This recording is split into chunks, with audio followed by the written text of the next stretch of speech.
Bien, donc, chers camarades, nous en sommes à la 22e séance de l'école de formation. Ce soir, nous allons parler d'un sujet qui aurait peut-être permis à la gauche d'avoir un meilleur score aux différentes élections intermédiaires si nous l'avions mise en œuvre, puisqu'il s'agit de la réforme fiscale et nous avons intitulé cette séance, l'égalité et la redistribution au cœur de la réforme fiscale. Donc vous aurez bien compris que ce n'est pas la réforme fiscale qui aurait pu être en cours ou qui serait en cours d'exécution, puisque jusqu'ici, l'égalité et la redistribution ne font pas exactement partie des mesures fiscales que le gouvernement a mis en œuvre depuis 2012. Donc on va parler essentiellement donc de la réforme fiscale dont on rêve et sur laquelle on a travaillé avec quelques camarades comme Daniel Vasseur, que nous avons ici à côté de nous et qui interviendra donc ce soir comme principal formateur. Voilà. Et avant Daniel, ce sera à François Rochon de nous faire le candide de la soirée et de nous... oui, très candide. Et de nous poser le rapport entre l'actualité et le thème de la soirée avant que Daniel enchaîne pour son intervention et qu'on ait un échange avec lui avant la fin de la séance qui doit se terminer à 21h. J'en profite tout de suite parce que la dernière fois on avait été pris par le temps, donc la prochaine et dernière formation de l'année 2015, ce sera donc la semaine prochaine, lundi 14 décembre, avec Héloïse Ney, qui est maître de conférence à l'université de Tours et qui est spécialiste de la politique espagnole et qui viendra nous parler des Podemos, sur lesquels il y a évidemment beaucoup de choses à dire. François, je te laisse la parole. Ok, merci. Alors, sur cette introduction très rapide sur la question de fiscalité, il me semble qu'on peut avoir une distinction assez basique déjà sur ce qui relève des ménages et des entreprises. Je ne sais pas si c'est comme ça qu'on peut le distinguer. Dans l'actualité toute récente, il y a eu un amendement qui a été voté contre l'avis du gouvernement sur le reporting des grandes entreprises, qui semble... Alors je ne sais pas si ça rentre si c'est considéré comme une mesure fiscale, mais c'est une mesure de transparence qui permet de savoir le chiffre d'affaires, etc., où sont payés les impôts et dans quelle proportion. Sur les entreprises, un autre sujet, moi qui m'avait beaucoup marqué dans la campagne de 2012, qui n'était pas forcément du côté des socialistes, mais plutôt du front de gauche, sur l'égalité devant l'impôt et les salaires, c'était est-ce qu'il est plus pertinent, au lieu de plafonner les plus hauts revenus, d'avoir un rapport entre les salaires et les plus hauts salaires, il y avait le rapport de 1 à 20, etc., qui était une mesure qui était plutôt acceptée par la Confédération européenne des syndicats. Donc est-ce que ça peut être assimilé à une question de fiscalité, même si c'est un peu à l'écart? Et puis il y a la question classique sur la progressivité des impôts sur les sociétés entre les petites entreprises et les très grandes entreprises, parce qu'il semble qu'il y a un écart très important et qui ne se voit pas forcément favorable au fonctionnement de l'économie. Du côté des ménages, l'idée qui me semblait ressortir beaucoup de la campagne des présidentielles, c'était de faire un grand impôt citoyen et progressif. La progressivité était, semble-t-il, beaucoup plus importante dans les années 70, avec beaucoup plus de tranches. Ça, c'est un principe assez simple, clair. Donc, est-ce que ça a été fait? Et si ce n'est pas le cas, pourquoi on n'a pas avancé dans ce sens-là? L'autre aspect sur l'impôt citoyen, c'est est-ce qu'il faut élargir le nombre de personnes qui payent l'impôt sur le revenu? On est à peu près la moitié des ménages. Ça a été un débat aussi il y a quelques mois, avec l'idée d'impôt citoyen, donc tout le monde doit payer un petit peu. Et là, je me suis dit, mais concrètement, avec le cas d'une mère célibataire qui vient de perdre son emploi, est-ce qu'il faudrait vraiment qu'elle paye des impôts sur le revenu? Est-ce que c'est pas plutôt l'État qui lui doit quelque chose par rapport aux difficultés de sa situation? J'ai changé un peu d'avis sur le principe un peu spontané de l'impôt citoyen universel. Un autre sujet très très important sur la fiscalité des ménages, mais peut-être aussi des entreprises, c'est la fraude fiscale. Gérard Filoche, il aime bien insister sur le fait que l'estimation de la fraude fiscale, elle est quasiment équivalente à la dette publique. Donc on peut se demander si ce n'est pas une priorité très importante. Peut-être c'est moins important en quantité, mais ça pose quand même des questions de principe. Surtout qu'il y a cette histoire de verrou de Bercy, où pour faire des enquêtes, je crois qu'il faut une décision soit du ministre ou quelque chose. Il n'y a peut-être pas beaucoup d'indépendance sur aller regarder ce qui se passe du côté de la fraude fiscale. Et un autre sujet qui est là sur la question de l'égalité redistribution, c'est il y avait un principe un peu cardinal qui était on cotise à proportion de ses moyens, on reçoit à proportion de ses besoins. Et là, derrière la question de la CSG, est-ce qu'il faut fusionner ces deux impôts-là, sachant qu'on est revenu sur la façon de redistribuer certaines prestations sociales qui étaient associées à des recettes. De façon très générale, il y a deux remarques de nos dirigeants politiques qui m'avaient beaucoup marqué, d'autant plus qu'elles étaient contradictoires. C'est qu'à un moment, on avait posé la question à Moscovici, est-ce que la réforme fiscale elle est faite? Puisqu'on disait qu'il doit y avoir une grande réforme fiscale, il répondait oui. Et après, dans une interview du président de la République au 14 juillet, je ne sais pas, je crois que c'était il y a 2 ans, on lui avait demandé justement où en était cette réforme fiscale, et le président de la République avait répondu oui, mais en fait, ça se fera tout au long du quinquennat. Donc là, est-ce que le concept de grande réforme fiscale, un peu, peut-être pas grande source fiscale, mais en tout cas remise à plat, c'est pertinent, ça a un sens? Est-ce que c'est possible? Ou est-ce qu'on est obligé de faire qu'une série de petites mesures d'ajustement, sachant qu'il n'y a pas forcément une grande lisibilité? Et l'ancien Premier ministre Jean-Marc Ayrault, lui, avait dit qu'on avait besoin de faire cette réforme fiscale-là, et que c'était peut-être une de ses plus grandes déceptions de ne pas avoir pu la mener jusqu'au bout. Voilà, sachant que, dernier petit point, on a Thomas Piketty, maintenant que tout le monde connaît, qui prône justement des mesures qui vont un peu dans le sens de ce qu'on trouve au Parti Socialiste ou plus spécialement à la gauche, d'une grande progressivité, égalité devant l'impôt, qu'il est même reçu par Barack Obama, etc. Et comment se fait-il qu'il n'influence pas disons qu'on a une base théorique et des études extrêmement poussées pour aller dans un certain sens, et que c'est peut-être pas celui-ci qui est suivi par les dernières réformes en la matière. Donc voilà pour le panorama très rapide de ces questions fiscales. Merci François. Daniel, c'est à toi pour 3 quarts d'heure, 1 heure, histoire de nous laisser le temps de discuter. Merci, ça m'a fait vraiment plaisir de vous retrouver ce soir. En ce lendemain de victoire électorale, puisque c'est mieux que si ça avait été pire, je pense que personne ne pourra jamais dire le contraire. Donc c'est dans l'enthousiasme que nous allons pouvoir discuter. Je remercie François de ces très utiles et très intéressantes remarques. Effectivement, il y a déjà beaucoup de théories et de pensées. Il n'y avait qu'à concrétiser dans une certaine mesure, ce qui renvoie à des problématiques politiques, mais j'y viendrai dans un second temps.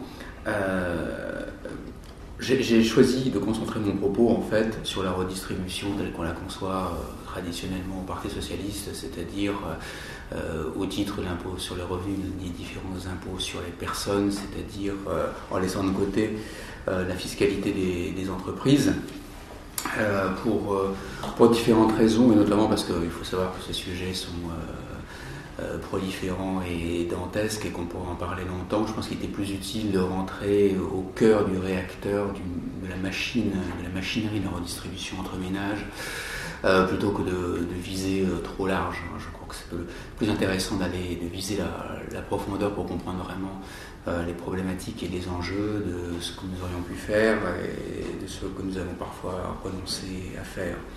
Alors justement, je souhaitais même repartir un peu des principes fondamentaux. L'égalité et la redistribution au cœur de la réforme fiscale.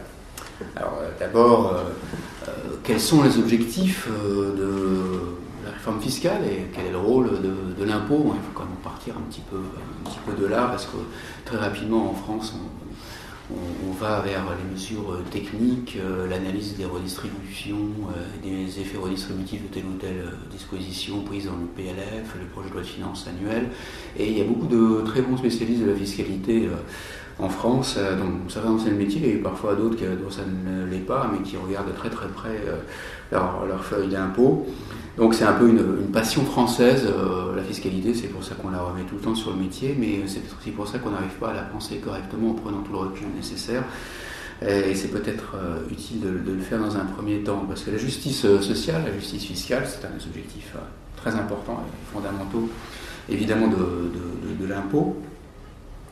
Mais ce n'est pas le seul, hein, je le dis au passage, mais si je ne le développerai pas. Il y a aussi évidemment l'efficacité économique, hein. Il y a quand même un intérêt à récompenser plutôt le travail et l'initiative que le secteur productif et la rente ou le secteur financier. On pourra même dire aujourd'hui, parce que on pourra me dire que c'est une vulgate presque libérale, mais qu'aujourd'hui, favorisé par la fiscalité, l'augmentation des revenus les plus défavorisés, ça servirait bien évidemment à relancer la consommation et la croissance, et qu'on pourrait tout à fait envisager aussi des mesures d'incitation à l'investissement des entreprises pour relancer un petit peu la conjoncture, et plus forte que celle qu'on a mise en œuvre en 2015 ou en 2014. Autre objectif, évidemment, la transition écologique, hein, qui nous oblige dès maintenant à réfléchir à tous les moyens à mettre en œuvre pour revoir nos modes de production et de consommation, pour favoriser les ressources en énergie renouvelable. Et plus largement, la fiscalité, ça peut servir à modifier les comportements à tout point de vue, pour favoriser des choix qui sont meilleurs du point de vue de la santé, du point de vue de la cohésion sociale, du point de vue de la qualité de vie. À cet égard, parler évidemment des mesures en faveur des investissements dans le domaine culturel, ça aussi, c'est un des objectifs, après tout, de la fiscalité. Donc c'était un premier point de vue pour expliquer que les objectifs de la réforme fiscale sont multiples. De l'impôt, pour l'impôt, il y en a forcément un de plus, c'est celui du financement des services publics et dans un certain nombre de cas, des subventions et des aides sociales. C'est-à-dire que si on fait le total de tout ça, l'impôt est vraiment fondamental dans la conception socialiste du monde. C'est ce qui, d'une certaine manière, c'est une des formes de matérialisation de la prise de conscience de la société par elle-même et de la prise de possession d'elle-même, parce qu'elle veut agir sur elle-même. Dans la mesure où nous ne considérons pas que l'idéal c'est de laisser les uns et les autres à leur libre arbitre et au marché à arbitrer entre tout le monde, parce qu'il aboutirait nécessairement à l'optimum. Nous on pense que l'État a un rôle à jouer et qui ne consiste pas non plus à tout contrôler et à répartir, n'est-ce pas, les ressources et à dire à chacun ce qu'il doit faire. Nous ne sommes pas non plus pour un système de type soviétique. Donc entre le système soviétique et le système libéral, il y a l'État, la fiscalité redistributive, la fiscalité qui a différents objectifs que la société se fixe à elle-même après des élections démocratiques, et en particulier la justice sociale, sur lequel je vais me concentrer maintenant, après avoir fait un panorama un peu plus large. Évidemment, nous, socialistes, ce qui nous caractérise, c'est que nous ne pensons pas que chacun a ce qu'il mérite de la société, uniquement en fonction de son travail et de son effort d'épargne. De sorte que ce serait ni juste ni efficace de modifier la répartition des revenus. Enfin, moi, comme je travaille près de la place de la Concorde, j'en fais l'expérience tous les jours, parce que je longe très souvent la rue du Faubourg Saint-Honoré et ces boutiques de luxe. Et vraiment, à chaque fois que je vois ces gens et ces boutiques, je me dis que voilà, effectivement, notre conception socialiste est plus fondée, parce que quelle est la part de tous ces gens qui font leurs achats là, près de la place Vendôme notamment, quelle est la part des ingénieurs géniaux qui ont trouvé une idée vraiment nouvelle qui révolutionne les modes de production, les modes de vie, quelle est la part des entrepreneurs qui ont eux aussi su cristalliser les énergies pour améliorer le bien-être collectif. Enfin, on se doute bien que c'est 1%. Et que donc nous ne pouvons pas accepter cette vision simpliste selon laquelle chacun aurait son dû et rien de plus. Nous croyons qu'il y a dans la société des déterminismes sociaux, qui font donc que chacun n'a pas nécessairement ce qu'il mérite. Et nous croyons aussi d'ailleurs, ce qui peut paraître contradictoire, mais on sait bien que ça ne l'est pas, qu'il y a d'énormes effets d'aubaine et qu'il y a beaucoup de gens qui, pour telle ou telle raison, parce qu'ils possédaient un bien immobilier à tel endroit, à telle époque, juste avant que les prix se multiplient par 3 ou 4, se sont formidablement enrichis sans qu'il y ait de mérite de sa part et sans qu'il y ait vraiment de valeur ajoutée pour le reste de la société à cette occasion. Alors je vais en profiter pour faire une petite digression sur les billevesées libérales, ce qui donnera l'occasion peut-être de nous ébaudir un petit peu, mais en même temps pas tant que ça, parce qu'il faut savoir qu'elles ont quand même quelques crédits, y compris à gauche, parfois. Donc les libéraux sont contre l'impôt parce qu'il serait distorsif. Il modifie les choix par définition, le jeu de l'offre et de la demande qui est censé aboutir à l'optimum. Et il perturbe la bonne allocation des facteurs de production. Donc un bon impôt, c'est un impôt qui n'existe pas. Alors du coup, comme il en faut quand même, le meilleur ou le moins mauvais des impôts pour les libéraux, c'est l'impôt forfaitaire, c'est-à-dire exactement le même pour tous, parce que c'est à partir du moment où vous existez, là c'est pas le revenu minimum d'existence, c'est le droit minimum à exister, l'impôt minimum pourrait exister, parce que à partir du moment où c'est complètement forfaitaire, c'est seulement lié au fait que vous êtes présent sur Terre, ça veut dire que ça n'influe pas du tout sur vos choix, donc c'est le meilleur impôt possible, et ça a donné la poll tax de Madame Thatcher en 1990. C'est vrai que c'était quand même la plus idéologue de toutes les femmes politiques libérales, mais là, elle a peut-être été un petit peu trop quand même. Une autre version un peu atténuée de cette vision du monde, c'est la flat tax. Alors là, on ne sait pas exactement tout le monde qui paye autant, qu'on gagne le SMIC, qu'on gagne 100 000 euros par mois, mais c'est un pourcentage fixe. Ce serait donc en quelque sorte quelque chose qui reste neutre. Alors, il y a encore mieux que tout ça, il faut savoir que ça existait. Moi, j'ai entendu des gens utiliser en public cet argument-là. C'est l'idée de dire que oui, effectivement, il y a des imperfections de marché, il y a des effets qui ne transitent pas par la loi de l'offre et de la demande, mais en réalité, c'est surtout les riches qui sont un bien ou des personnalités particulièrement précieuses dans la société. Ils sont riches parce qu'ils sont très efficaces, et il y a même une partie de leur efficacité dont les fruits leur échappent. Ils font profiter tout le monde de leur talent, notamment en créant des emplois, de l'activité. Donc ce qu'il faudrait, c'est un impôt anti-redistributif. Ce serait logique pour favoriser les gens qui permettent à tous les autres, les moins doués, les pauvres, d'être un peu moins pauvres et de s'enrichir. J'ai déjà entendu ce genre de raisonnement, notamment Francis Mer dans un débat télévisé. Et après, c'est pas un vrai politique qui vient d'une entreprise, et trouvait tout à fait normal qu'en pratique, dans les tranches les plus élevées des revenus, on observe que le taux de taxation diminue, parce que c'est bel et bien le cas. Et il avait dit qu'après tout, c'est normal, parce que ces gens méritent d'être moins taxés que les autres. C'est juste et c'est sain. Bon. Par ailleurs, dernière billevesée qui est quand même assez répandue, que certains experts socialistes n'hésitent pas à défendre dans des débats internes, je ne vous le cache pas, c'est qu'il ne faudrait pas taxer les revenus du capital. Évidemment, puisque par définition, le capital, c'est le résultat d'un travail intérieur, de l'accumulation de revenus qui aura été épargné, et l'épargne, c'est une bonne chose, n'est-ce pas ? On aurait pu se laisser aller dans les boutiques de luxe, mais point du tout. On a choisi d'épargner, pour pouvoir notamment investir. C'est absolument nécessaire d'avoir de l'épargne pour acheter de nouvelles machines et agrandir des usines, naturellement. Et donc c'est tout à fait nécessaire et sain là aussi, comment peut-on taxer les revenus du capital? On est en plein conte de fées libéral et naturellement ce n'est pas notre vision du monde.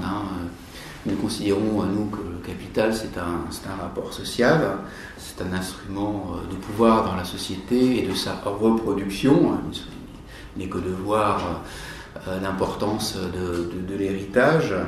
Et donc, ce n'est pas simplement un choix, comme dirait le théoricien de la microéconomie libérale, l'allocation intertemporelle de la consommation, parce que si on épargnerait, ce serait seulement pour pouvoir consommer plus tard, après avoir fait un effort, peut-être dans un premier temps. Bon, ça, c'est pas du tout notre vision du capital, et pour ça, il n'y a pas besoin d'être marxiste, il suffit d'être social-démocrate.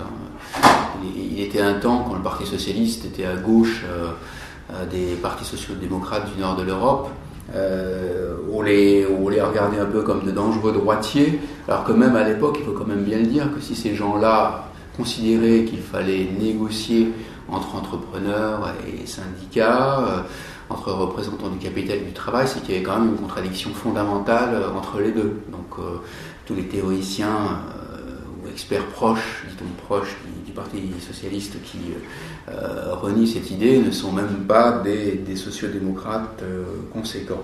Donc nous défendons et nous assumons totalement l'idée qu'il faut utiliser l'impôt pour modifier les comportements, tout à fait, et aussi pour éviter la fragmentation de la société, parce que c'est évident qu'une certaine égalité des conditions de vie est une valeur fondamentale de notre modèle républicain. Il garantit que tous les citoyens ont à peu près les mêmes préoccupations, à peu près les mêmes références. On voit à quel point c'est dangereux de s'écarter de ce modèle, à rebours de certaines tendances à la fragmentation de la société, à la ghettoisation, qui peut être parfois confessionnelle, mais aussi à la ghettoisation de riches et de pauvres. Et enfin, même dans une optique libérale, on pourrait dire que c'est la condition d'un minimum d'égalité des chances qui permet à l'économie d'être plus efficace, parce que c'est sûr que si seulement certains peuvent s'épanouir dans le cadre du marché en valorisant leurs compétences ou en faisant l'effort d'acquérir du capital humain, comme on dit en langage économique, c'est pas la meilleure des choses aussi. Alors les arguments que je viens d'énumérer là pouvaient paraître un petit peu extrêmes, parfois absurdes. Ils sont quand même rarement formulés ouvertement, sous peine d'effets catastrophiques dans l'opinion. Enfin, même les Anglais ont forcé Margaret Thatcher à démissionner en 1990. Mais ils s'inscrivent quand même dans un cadre mental, dans une idéologie largement dominante, y compris au PS. Toutes ces idées ne choqueraient pas un Gilbert Sette, Philippe Aghion, les pseudo-brillants économistes d'une pseudo-gauche qui ont l'oreille de la majorité, peut-être des ministres, en tout cas au plus haut niveau. Alors, la conclusion pour nous, elle est tout à fait claire. Il faut un impôt progressif, bien sûr, et ça signifie que son taux doit augmenter avec la capacité contributive, conformément à l'article 13 de la Déclaration des droits de l'homme et du citoyen. Donc c'est un principe qui n'est même pas socialiste, il est républicain. Je me donne la peine de le relire. Pour l'entretien de la force publique et pour les dépenses d'administration, une contribution commune est indispensable. Elle doit être également répartie entre tous les citoyens en raison de leurs facultés. En termes contemporains, nous dirions capacité contributive. En l'absence de progressivité, en fait, ce qu'on peut dire, j'irais jusqu'à dire, c'est que l'impôt pèse plus lourd sur les riches que sur les pauvres. Alors il y a deux manières de formuler ce raisonnement. Le concept, le raisonnement qui est à la faveur des économies, c'est de partir de l'idée de ce qu'on appelle l'utilité marginale décroissante du revenu, excusez-moi de la technicité. Ça veut simplement dire que plus on est riche, plus un euro apporte moins d'utilité, et c'est certainement pour ça qu'on en épargne toujours plus à mesure qu'on s'enrichit. On vise un peu autre chose, on vise plutôt à jouer un certain rôle dans la société, à pérenniser sa position favorable, notamment pour voyant à l'avenir de ses propres enfants. Donc, mais du point de vue de la consommation, c'est de moins en moins indispensable. Et un autre terme, un autre raisonnement que je trouve moi assez élégant, Ça consiste à dire qu'on pourrait considérer que tout être humain a besoin d'un minimum vital, alors, socialement nécessaire, hein, bien sûr, c'est pas tout à fait le même selon toutes les époques. De nos jours, tout le monde devrait avoir droit à un téléphone portable, naturellement. Et que, en fait, il faudrait ramener l'impôt que l'on doit à le revenu qui est réellement disponible, c'est-à-dire le revenu total duquel on déduit ce minimum socialement nécessaire. Et alors là, c'est arithmétique, vous pouvez le vérifier par vous-même si vous le souhaitez, mais alors, si on se contentait d'appliquer une flat tax, c'est-à-dire à taux constant, en fonction du revenu total et non pas du revenu réellement disponible, on s'apercevrait qu'on a un impôt qui est totalement régressif. Donc l'impôt présenté comme strictement proportionnel est en vérité totalement régressif. Il pèse beaucoup plus sur les pauvres, et d'ailleurs il peut même dépasser 100% si on les oblige à payer un impôt alors que tout ce qu'ils gagnent correspond juste au minimum nécessaire pour vivre. On leur enlèverait, on les priverait d'une partie des ressources nécessaires pour être au minimum.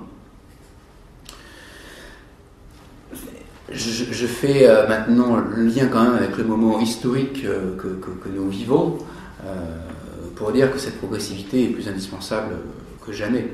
D'abord parce que les inégalités de revenus augmentent tendanciellement. Dans un premier temps, elles augmentaient plutôt par le haut, sous l'effet de la mondialisation, mais aussi par le bas maintenant, depuis le début de la crise, qui se traduit évidemment par du chômage, un développement de la précarité et des faibles rémunérations. Et dans ce contexte, très paradoxalement, l'impôt joue de moins en moins son rôle redistributif. Alors d'abord parce que la droite a constamment voulu alléger l'impôt sur le revenu et réduire sa progressivité, comme le disait très bien François. On a réduit le nombre de tranches et on a réduit le taux du taux marginal supérieur, en alourdissant parfois d'autres impôts parallèlement, parce qu'il fallait bien financer les dépenses publiques, mais d'autres impôts beaucoup moins redistributifs. Alors, la France n'est pas le cas le plus caricatural, mais 20 ans après d'autres grands pays développés, on tend à voir se développer à nouveau les inégalités. Alors évidemment, le cas le plus emblématique, c'est bel et bien celui des États-Unis, parce que là, on peut montrer que les 1% des plus riches ont accaparé la majorité, en tout cas plus de 50% de l'augmentation des revenus de tout le pays depuis 30 ans. Ça, c'est quand même assez fort. C'est comme tous les efforts pour améliorer l'efficacité et accroître la production dans un pays, profiter en majorité aux 1% les plus riches, résultat tout à fait étonnant. Et la part de ces revenus dans le total de ce pays est passée de 9% au milieu des années 70 au quart aujourd'hui, donc pour 1% des plus riches. Et tandis qu'à la suite des réformes de Reagan et des fameuses Reaganomics, la progressivité de l'impôt sur le revenu a diminué. Alors, on comprend un peu le succès des thèses de Piketty. D'ailleurs, il est beaucoup parti des données américaines, encore plus que des données françaises, pour écrire tous ses livres. Il a fait mouche, non seulement parce que c'est un brillant économiste qui fait d'excellentes démonstrations, mais c'est qu'il a vraiment touché un point extrêmement sensible dans la société américaine aujourd'hui. Même les républicains, en vue de la prochaine présidentielle, vont commencer un petit peu à se poser cette question-là. Car même leur cœur électoral des petits blancs quand même, ressent douloureusement l'évolution de cette situation. En fait, ce qu'on peut démontrer, c'est que le revenu médian salarial a plutôt diminué, et si le pouvoir d'achat du foyer médian, c'est vraiment l'américain moyen, c'est à peu près maintenu, c'est uniquement parce que le taux d'activité des femmes a augmenté en même temps. Donc c'est parce qu'ils travaillent plus qu'avant, en fin de compte, qu'ils ont à peu près pu assurer leur niveau de vie d'une génération à l'autre, ce qui montre bien que tout le progrès, parce qu'il y en a quand même eu du progrès économique aux États-Unis, a été trusté et concentré par une minorité. Enfin, dernier argument qui me conduit à ma deuxième partie, c'est qu'il faut aussi insister sur le fait, d'un point de vue un peu plus politique, que cette justice sociale représente aussi une condition de l'acceptation de l'impôt. Le malaise actuel Et le refus des réformes, les fraudes fiscales qu'on a vu se multiplier, de la taxe poids lourd à la suppression de la demi-part des veuves au titre de l'impôt sur le revenu, ça tient évidemment à tout un contexte de hausse d'impôts alors que la croissance et les revenus se portaient mal, c'est une réalité, et nous n'approuvons pas cette politique de hausse d'impôts, je crois. Mais c'est aussi parce qu'il n'y a pas eu de remise à plat, et c'est aussi parce que tout notre système fiscal est devenu largement obsolète, que tout le monde se croit plus imposé que les autres, parfois à juste titre. Et c'est l'essentiel de ce malaise faisait qu'il aurait fallu prendre le problème complètement différemment. Ce n'était pas un argument contre la réforme fiscale, ça aurait pu être un argument pour, ça aurait pu servir de point d'appui à une vraie réforme fiscale. Au lieu de servir de prétexte, comme c'est vraiment le cas maintenant, on voit bien, à tous les renoncements. Maintenant, dès qu'il y a une mesure fiscale et qu'une corporation se mobilise, le gouvernement recule. Je crois que vous l'avez observé, à cause de tout le passif, et puis à cause évidemment de la séquence qui s'ouvre, à savoir des élections cruciales en 2017. Alors, notre proposition centrale, c'est de mettre en place un véritable impôt citoyen sur le revenu. Pour ça, je repartirai quand même aussi un peu de quelques données de base pour dire que l'impôt sur le revenu en France pèse paradoxalement relativement peu et n'assure qu'assez marginalement la redistribution qu'opère notre système fiscalo-social, parce qu'il faut prendre en compte dans celui-ci les prestations sociales, et c'est bien elles qui, à hauteur des 2/3, assurent la redistribution dans ce pays, et seulement pour un tiers les prélèvements obligatoires. Comment ça se fait que l'impôt sur le revenu est moins redistributif en France qu'ailleurs ? C'est tout simplement qu'il pèse l'impôt sur le revenu, celui qui est réellement redistributif parce qu'il s'applique dans le cadre d'un barème progressif, pèse relativement peu par rapport à des impôts proportionnels comme la CSG et comme la TVA qui est proportionnelle évidemment au chiffre d'affaires, enfin, aux dépenses de consommation, mais comme les pauvres dépensent une plus grande part de leur revenu que les riches, en proportion du revenu, la TVA est donc anti-redistributive. En gros, à part l'impôt sur le revenu et l'ISF, on n'a pas d'impôt réellement redistributif d'un poids à peu près conséquent. Donc cette IR représente 2,5% du PIB en France, contre près de 10% en moyenne dans l'OCDE. Voilà, donc là, ce simple rappel suffit à battre en brèche l'argument sur lequel l'IR pèse trop sur les classes supérieures dans notre pays. En fait, c'est vrai qu'il est concentré sur elles, mais c'est pas la même chose. Un impôt n'est pas forcément très redistributif s'il est très concentré, en particulier sur les plus riches. Moi, je peux vous inventer un impôt extrêmement concentré, un impôt de 1 euro sur Madame Bettencourt. Voilà. Ça fait 100% sur la personne la plus riche de France. Ça, c'est vraiment très concentré. Est-ce que c'est redistributif ? Ben non. Pourtant, c'est l'argument que manie constamment la droite, les économistes libéraux, les échos, à chaque fois pour dire que l'impôt sur le revenu est confiscatoire, scandaleux, et qu'il faudrait vraiment le revoir complètement. Ça consiste simplement à confondre concentration de l'impôt sur le revenu et caractère redistributif. En réalité, l'IR en tant que tel, son taux marginal, y compris sur les plus riches, ne dépasse jamais à peu près 30%. 30%, pas plus. Alors évidemment, après, il faudrait rajouter la CSG et quelques autres impôts que payent, y compris les plus riches. Mais l'IR est très, très rarement confiscatoire. Et il a donc vu son importance relative se réduire jusqu'à la période récente, puisque une bonne réforme fiscale de l'IR de droite, ça consiste à diminuer le taux marginal supérieur, à réduire le nombre de tranches, plus globalement à alléger l'IR. Et une bonne réforme de l'IR de gauche, ça consiste à quoi ? À étendre le nombre de foyers fiscaux relativement modestes qui ne paieront plus l'impôt sur le revenu. Alors, il y en avait déjà une moitié qui ne payaient pas, donc ils ne bénéficient pas de la nouvelle réforme fiscale. Simplement, on rogne par un autre bout l'impôt sur le revenu. Et en général par des mesurettes pas très bien conçues et sans vision d'ensemble. C'est évidemment pas la bonne manière de faire, parce que les plus défavorisés, y compris ceux qui sont non imposables, ils payent quand même de l'impôt, ils payent de la TVA et ils payent de la CSG. Avec la CSG, l'IR pèserait un petit peu moins de 10%, donc en fusionnant les deux, en mettant en cohérence les deux dans une certaine mesure, on peut dire que la France aurait les moyens de créer un grand impôt progressif sur le revenu, comparable à ceux qui existent à l'étranger. Il ne s'agit pas d'une mesure révolutionnaire, d'un romantisme révolutionnaire échevelé qui constituerait une spécificité française. Et au passage, on rendrait du pouvoir d'achat évidemment aux travailleurs les plus modestes.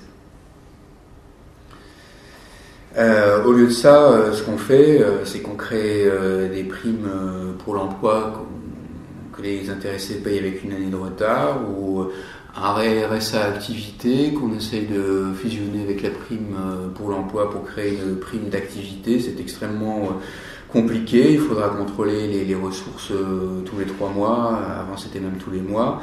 Tout ça au lieu de mettre en place tout simplement un impôt progressif sur le revenu. Et on laisse perdurer d'un côté un impôt sur le revenu donc à base étroite, puisque c'est seulement 400 milliards d'euros, à cause des revenus, parce qu'il y a beaucoup de niches fiscales, à cause du nombre de redevables, parce que c'est vrai que la moitié des foyers fiscaux ne payent même pas l'IR, et de l'autre un prélèvement universel à base large, 1100 milliards d'euros, parce qu'il n'y a pas de niche fiscale, la CSG, mais malheureusement à taux forfaitaire, et donc qui ignore complètement les capacités contributives, ce qui est quand même bien dommage.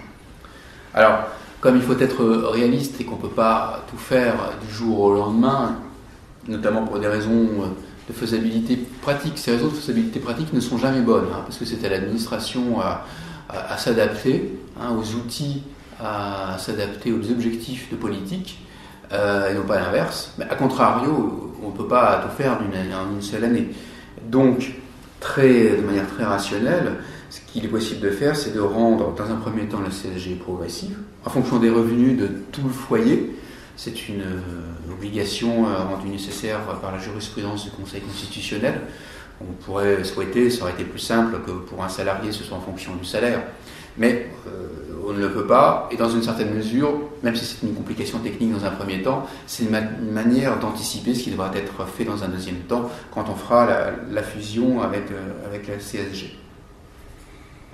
Et c'est déjà une excellente chose. Dans le même temps, on nettoie l'IR, un certain nombre de niches fiscales qui ont vocation à disparaître, et un certain nombre d'abattements dont bénéficient les revenus financiers, parce qu'il est complètement faux de dire qu'en 2012, on aurait mis les revenus financiers au barème. Ça, c'est assez... D'abord, une grande partie d'entre eux sont taxés tout à fait à part, comme les plus-values, ou bien ne sont pas taxés du tout, comme l'épargne dite populaire dont bénéficient en grande partie en vérité des revenus assez élevés.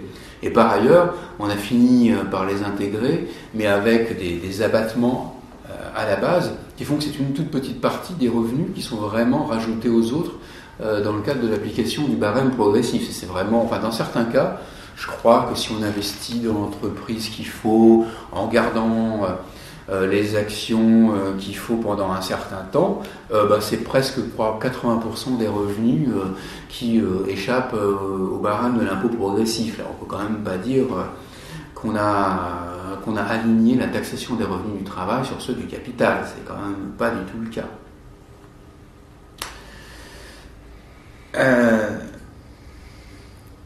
Et dans le même temps, se poser la question, évidemment, du quotient familial, qu'on pourrait avantageusement remplacer par un crédit d'impôt par personne. C'est un vaste débat philosophique, on en discutera ensemble si vous voulez ensuite. L'idée, ça consiste quand même à dire qu'un enfant de pauvre vaut autant qu'un enfant de riche. C'est pas la présentation qu'en ferait Henri Sterdignac, qui défend le quotient familial, et il n'est pas à droite. Il considère que c'est juste un mode de calcul de l'impôt en tenant compte correctement de la capacité contributive des contribuables. Mais ce point de vue est quand même un petit peu contestable, parce que ça consiste quand même à dire, si on raisonne en nombre de parts, Ça consiste à dire que comme un enfant de riche coûte plus cher qu'un enfant de pauvre, ce qui est vrai, acheter une chambre supplémentaire, l'équivalent d'une chambre supplémentaire, ça coûte plus cher à Avenue de la Pompe qu'à Neuilly-sur-Marne. Ça devrait être pris en compte dans la capacité contributive et donc se traduire par une plus faible taxation. Personnellement, je ne suis pas entièrement d'accord avec ce point de vue. Alors, cette fusion ne remet absolument pas en cause le financement de la protection sociale et le rôle des partenaires sociaux dans cette dernière. Il faut à la fois distinguer la ressource, son prélèvement et son utilisation. Il n'y a pas de raison de confondre les deux, même si c'est vrai que les syndicats voudraient que les deux soient confondus, ça leur paraît plus sûr. Mais il n'y a pas de nécessaire lien entre les deux. Et pour garantir un petit peu l'affectation de la ressource, on pourrait considérer que le produit de toutes les premières tranches de cet impôt, de ce grand impôt citoyen, serait fléché et irait au financement de la protection sociale, à l'exclusion de toute autre utilisation possible.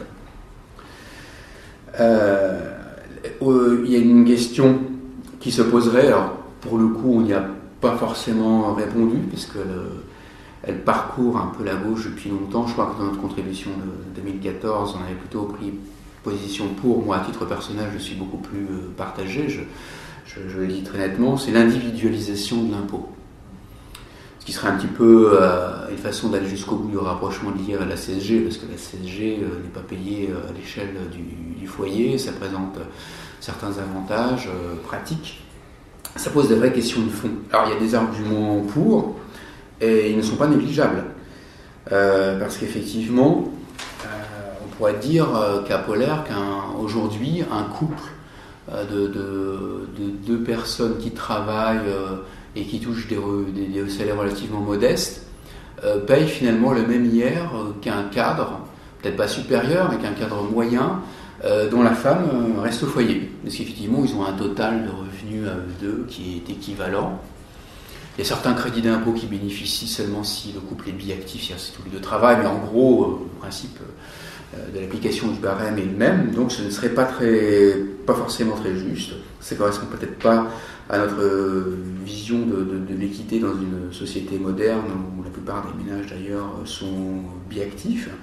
Et ça résulte bel et bien de la conjugalisation, ce qu'on appelle même parfois le quotient conjugal qui s'applique dans le cadre de l'impôt sur le revenu. Ce dispositif ne procure même davantage que si les revenus des deux intéressés sont inégaux. Parce que s'ils touchent la même, par définition, faire la moyenne des deux, ça ne rapporte rien. On divise par deux.